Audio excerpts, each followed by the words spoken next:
राधा जी एक आम मध्यवर्गीय परिवार की मुखिया थी। वे अपने बेटे शुभम और बहू मनीषा के साथ रहती थी। एक बेटी सीमा थी, जो कि शादी के बाद अमेरिका में बस गई थी। राधा जी के पति की मृत्यु के बहुत पहले हो चुकी थी। शुभम और मनीषा की शादी को 5 साल हो गए थे, लेकिन अब तक उनकी कोई संतान नहीं थी। राधा जी की बहू मनीषा भी जॉब करती थी, जो कि राधा जी को बिल्कुल भी नहीं सुहाता था। वे जल्द से जल्द दादी बनना चाहते थे, लेकिन मनीषा और शुभम ये अच्छी तरह जानते थे कि अभी मनीषा का जॉब करना कितना ज़रूरी था। राधा जी को अपने बेटे शुभम से इस बारे में बात करती थी तो शुभम किसी न किसी बहाने से बात को टाल देता था। इसलिए वे मनीषा को ही परेशान करने के बहाने ढूंढती रहती थी ताकि वह अपनी जॉब छोड़ दे। और अभी कोरोना काल में तो मानो उनके मन की मुराद पूरी हो गई थी। हालांकि वे दिल की बुरी नहीं थी, लेकिन पोते की चाह में वे ना चाहते हुए भी ऐसा कर जाती थी। अपने हम उम्र सहेलियों को दादी बनते देखकर उनका मन दुखी हो जाता था। उस दिन भी घर में ऐसा ही कुछ हुआ। ऑफिस में काम करने की वजह से मनीषा देर तक सोती रही और राधा जी को अच्छा खासा मौका मिल गया। ये क्या बहू, अभी तक सो रही हो? पता है सुबह के 10 बज गए हैं। शुभम भी बेचारा कब से उठकर ऑफिस के काम पर लग गया है। तुम हो कि अभी तक सोई पड़ी हो? चलो अब उठकर सबके लिए चाय नाश्ता बना लो। मुझसे कुछ नहीं हो पाता, वरना मैं तो तुम्हारे भरोसे कभी न रहती, खुद ही सब कर लेती। सॉरी माँ जी, अब देर रात तक काम चलता रहा, इसलिए सुबह सुबह ही सो पाई थी, इसलिए समय का पता ही नहीं चला। आप चलिए, मैं अभी जल्दी से आती हूँ। हाँ हाँ ठीक है। मेरा कुछ नहीं, पर शुभम को देख लो, उसे कुछ चाहिए तो नहीं? कब से उठा है बेचारा। भगवान मुझे जल्दी से ठीक कर दे ताकि मैं भी अपने बेटे का ध्यान रख सकूं, राधा जी ने नाटकीय अंदाज में कहा। राधा जी ने अपनी बहू मनीषा को उठाते हुए कहा। मनीषा ने घड़ी देखी तो वाकई 10 बज गए थे। आज उसकी आंख कैसे नहीं खुली। वह जल्दी जल्दी अपने काम निपटाकर हॉल में आई तो शुभम अपने लैपटॉप के साथ ऑफिस से काम कर रहा था। उसने किचन में जाकर चाय नाश्ता बनाया और रात के बर्तन साफ किए। झाड़ू पोछा करके नहाने चली गई। दरअसल कोरोना वायरस की बढ़ती बीमारी की वजह से शहर में पूरी तरह लॉकडाउन किया गया था, इसलिए काम वाली बाई भी नहीं आ रही थी। मनीषा खुद एक इंटरनेशनल कंपनी में काम करती थी। उसका ऑफिस टाइम निश्चित नहीं होता था। अधिकतर उसे देर रात तक काम करना होता था। कल भी उसका काम रात तक चलता रहा, इसलिए वह देर तक सोती रही। मनीषा नहाकर आई तो देखा कि उसकी सास अपने कमरे में अपनी सहेली से बात कर रही थी। बातचीत में अपना नाम सुनकर मनीषा सास की बात सुनने लगी। अरे शारदा, तुम भी अपनी बहू को ज़्यादा सर पर मत बैठाओ। बहू को ज़्यादा उड़ने दोगी तो कल को अपनी नौकरी के चक्कर में वह तुम्हें ही घर की नौकरानी बनाकर छोड़ेगी।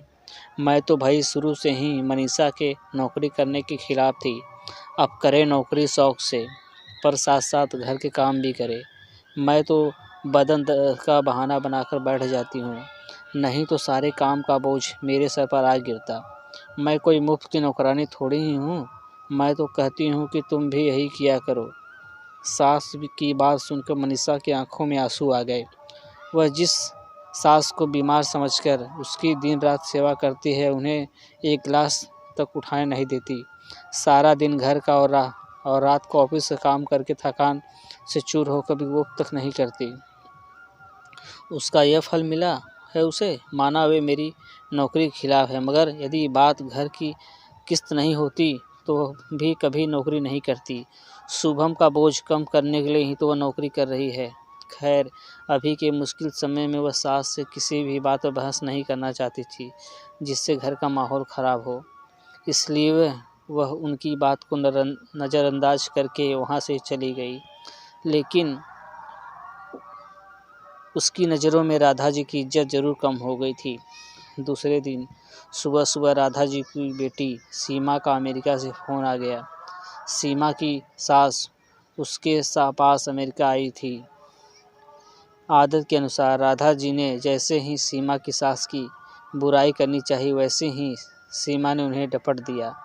माँ, आप बिल्कुल भी माँ जी के बारे में अनाप शनाप नहीं बोलेंगी। पता है, आपके चक्कर में आकर मैंने उनके साथ कितना बुरा व्यवहार किया था, लेकिन आज मुझे उनकी कीमत पता चल गई है। तुम तो उनके यहाँ पर आने की इतनी खिलाफ थी, मगर आज अगर वे यहाँ नहीं होती ना माँ, तो ना जाने हमारा क्या हाल होता। तुम्हें तो पता है कि मेरी नौकरी करना कितना ज़रूरी है। कोरोना ने यहाँ भी ऐसा कहर ढाया है कि घर से ही सब करना पड़ रहा है। किट्टू का बेबी केयर सेंटर भी बंद है।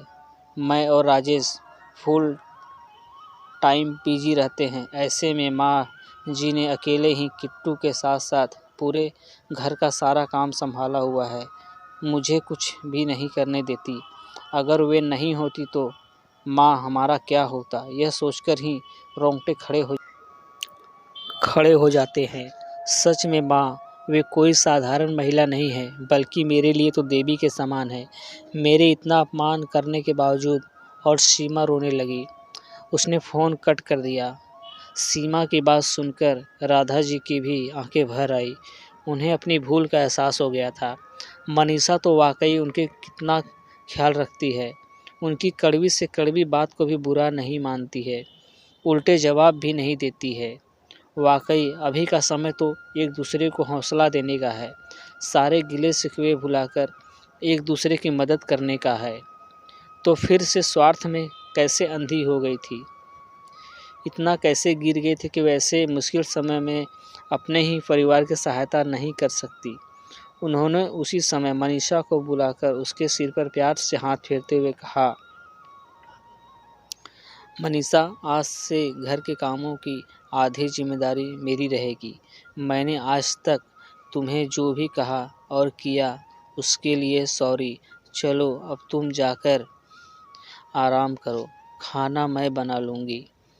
इधर सास का बदला हुआ रूप देखकर मनीषा की भी आंखों में खुशी के आंसू आ गए और अपनी सास के प्रति उसके मन में फिर से पहले वाला सम्मान वापस आ गया था। शायद हमारे जीवन में मुश्किल समय आता ही इसलिए है कि हमें एक दूसरे की अहमियत का पता चले। अपनी गलतियों का एहसास होने और आगे बढ़कर माफ़ी मांगने से वाकई इंसान छोटा नहीं बल्कि बहुत बड़ा हो जाता है, राधे जी की तरह। दोस्तों, अगर आपको हमारी कहानी पसंद आई हो तो प्लीज़ हमारे चैनल को लाइक, सब्सक्राइब और शेयर ज़रूर करें। दोस्तों, कहानी बनाने में बहुत ही मेहनत करनी पड़ती है।